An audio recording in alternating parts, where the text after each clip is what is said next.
There's a number that nobody in Washington wants to say out loud. It is a number that grows every single hour, every single day, with every missile fired, every carrier group deployed, every drone launched, every interceptor missile that streaks upward into the dark sky over the Persian Gulf. It is a number that will outlast this war, that will follow the American economy for years and perhaps decades after the last bomb has fallen and the last ceasefire has been signed. And it is a number that raises a question that no general, no politician, and no war strategist has yet answered satisfactorily. Can the United States of America truly afford this war with Iran, and what is it going to cost, not just in weapons and soldiers and ships, but in the deeper, slower, more permanent financial damage that nobody talks about while the cameras are rolling and the explosions are happening? Let us start with what we know. On February 28, 2026, the United States and Israel launched Operation Epic Fury, a massive, coordinated military assault on Iran. President Donald Trump stood in front of the cameras and told the world that the objective was to ensure Iran would never obtain a nuclear weapon. He said Iran's missile industry would be, in his words, totally obliterated.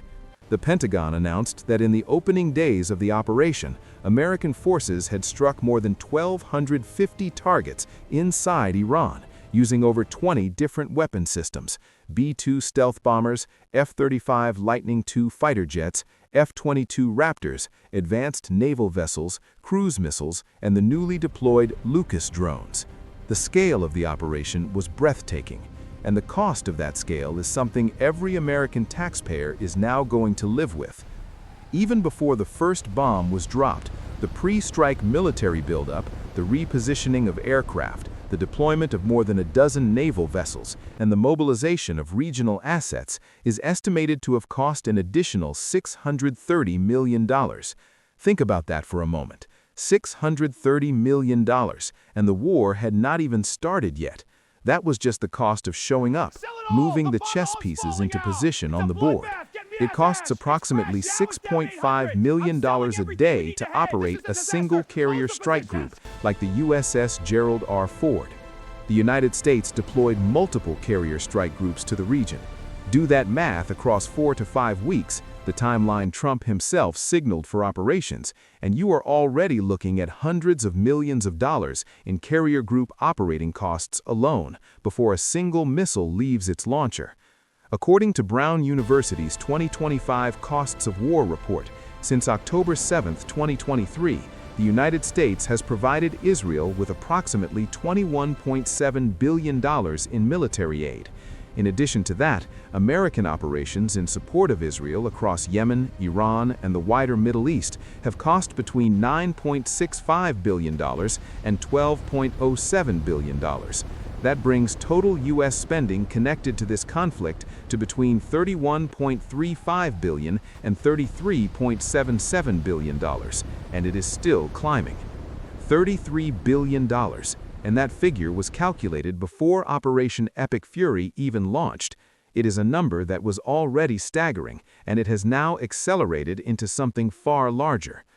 As of March 2, 2026, the running cost tracker anchored total U.S. military spending tied to the Iran conflict at approximately $43 billion, with the active operations burn rate running at approximately $2,315 per second, roughly $200 million every single day since Operation Epic Fury began on February 28. $200 million a day. That is not a misprint. That is the rate at which American taxpayer money is flowing out of the national treasury and into this war every 24 hours, while you sleep, while you eat, while you go to work, while you watch the news. Every minute that passes costs the United States roughly $138,000. Every hour, more than $8 million. By the time you finish watching this video, millions more dollars will have been spent. The total financial impact could reach as high as $210 billion, according to a top budget expert whose model is used in Washington to analyze the fiscal and macroeconomic effects of federal policy. That expert, Kent Smetters of the University of Pennsylvania, projected additional economic losses of $115 billion, with uncertainty ranging from $50 billion to $210 billion at the high end. He added specifically, if the war lasts more than 2 months, the number goes up. So the clock is not just ticking in terms of lives and military objectives, it is ticking in dollars, in hundreds of billions of dollars, in a fiscal countdown that Washington's war planners have not fully explained to the American public. Now, defenders of the operation will tell you, and they are not entirely wrong, that the United States can absorb this in the short term. Christopher Prelable, a senior fellow at the Stimson Center, put it plainly, it is sustainable with respect to the cost. We have a $1 trillion defense budget in the U.S. and a request to go to $1.5 trillion, which I find appalling, but which the president is committed to. So $1 trillion goes a long way. That is technically true. The United States has the largest defense budget in the history of human civilization. In absolute dollar terms, America can write checks that no other country on earth can match. But writing a check and paying the bill are two very different things. And right now, the United States is writing checks it doesn't have the cash to cover, not because America is broke, but because America is already deeply, structurally, historically indebted in a way that makes every new dollar spent on war more dangerous than the last.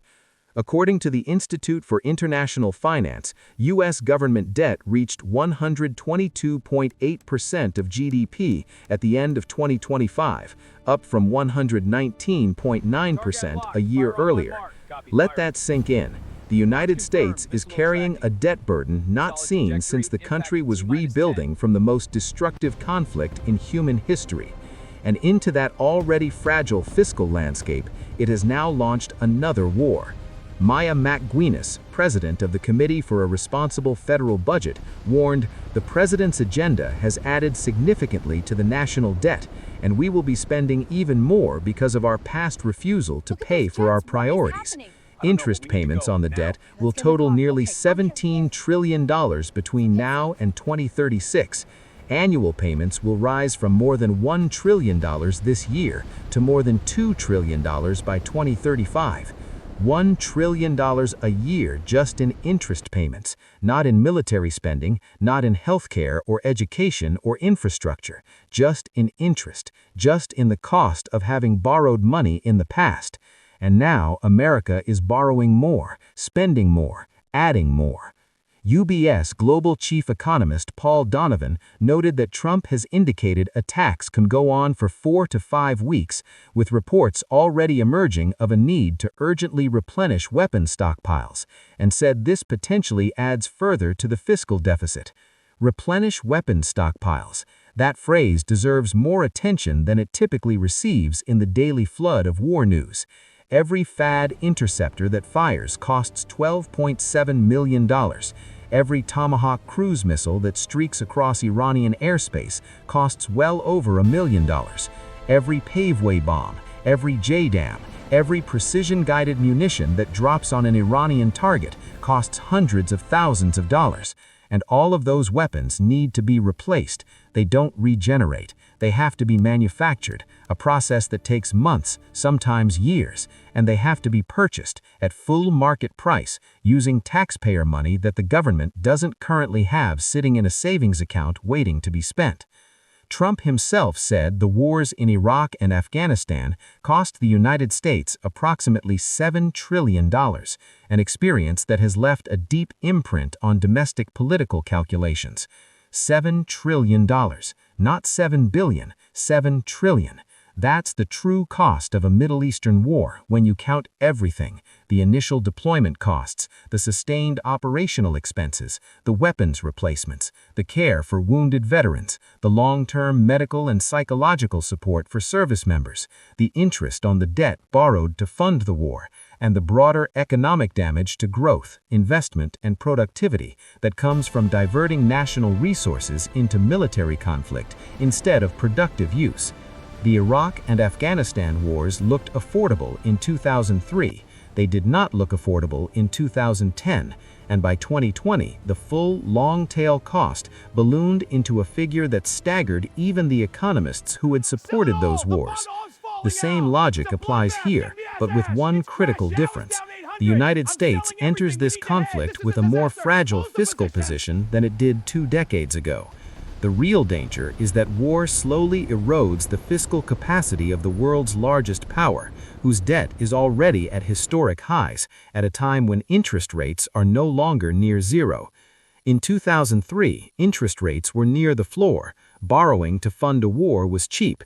Today, with rates at levels not seen in decades, every dollar borrowed to fund Operation Epic Fury costs significantly more to service than the dollars borrowed to fund the invasion of Iraq. The financial hangover from this war will be steeper, longer, and more painful than the hangover from the last one. But the direct military costs are only the beginning. The deeper, more dangerous financial wound comes from what is happening in the water. The U.S.-Israel war with Iran has spilled over into the Strait of Hormuz, one of the world's